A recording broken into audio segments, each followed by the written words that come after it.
2017 was quite the year for Bitcoin. What does 2018 hold? Well, to give you your crypto quench, I have Jeff Koyen here. He is president of 360 Blockchain USA and obviously quite active in cryptocurrencies. Jeff, your last name is so perfect for this, and it's it has been pointed out to me before. It's so nice to have you on the show today. Thanks for having me. I mean, we have so many questions asked to us daily about cryptocurrency. It is such a hot trend. What are some myths that you hear? The biggest one is that Bitcoin is the currency of choice for terrorists and drug dealers, because that's where it first was popularized a couple years ago, and it was used for illicit activity. But I would argue that the most popular currency for a drug dealer right now is the $100 bill. That's a good point, Jeff. That's a good point. But it is an unregulated market. It sounds kind of scary. Aren't there some schemes going on around Bitcoin? It is scary. It's completely unregulated. There's no FDIC. There's no guarantees. And the SEC doesn't really get involved too much.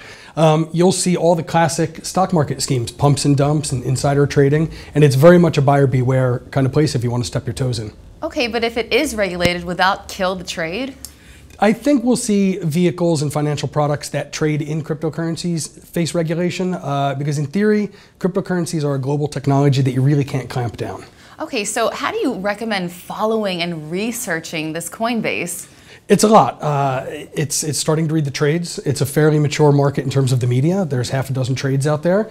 You can start doing your own research. A lot of the activity happens on social media. So there are influential traders and technologists on Twitter, and it's worth sort of firing it up and starting to read what they have to say. On top of that, this I found super interesting. Every coin has a different purpose, these altcoins. Can you get into that for us? Yeah, in theory, there are 1,300 other cryptocurrencies and coins and tokens that are distinct from Bitcoin and Ether and the ones we've heard about.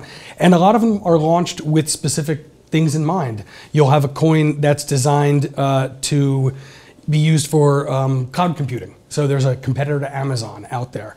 There's stuff that's just for fast transactions. There are coins designed to help the cannabis industry conduct legal transactions. Wow, so marijuana coins. There's at least 5 that I can think of, yep. Oh my God, talk about that joint, no pun intended. Now, as Bitcoin, because we basically track Bitcoin, now as that goes up or down, these altcoins trade oppositely, is that correct? Traditionally, yes.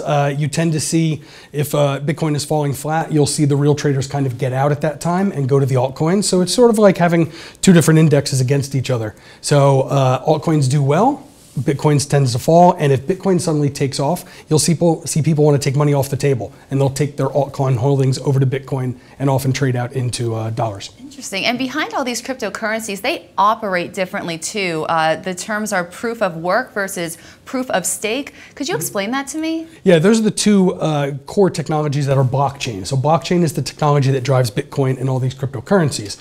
Proof of work was the original. The idea is if you're on the blockchain and your computer is participating, you're rewarded for the work you do. And if you prove you did the work, you get your reward.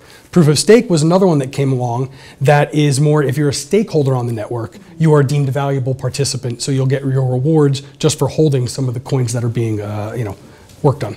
Wow, that's cool stuff. Now, it seems to be like a risky kind of business. Would you say that this is an investment for everyone out there? These coins matter, who they invest in? It's not for everybody. Okay. And I think this year we will see more traditional financial vehicles come along, so you can put it into your portfolio. And if you're a conservative investor, it's probably a very good idea to go through those vehicles. You could trade futures on E-Trade now, I believe.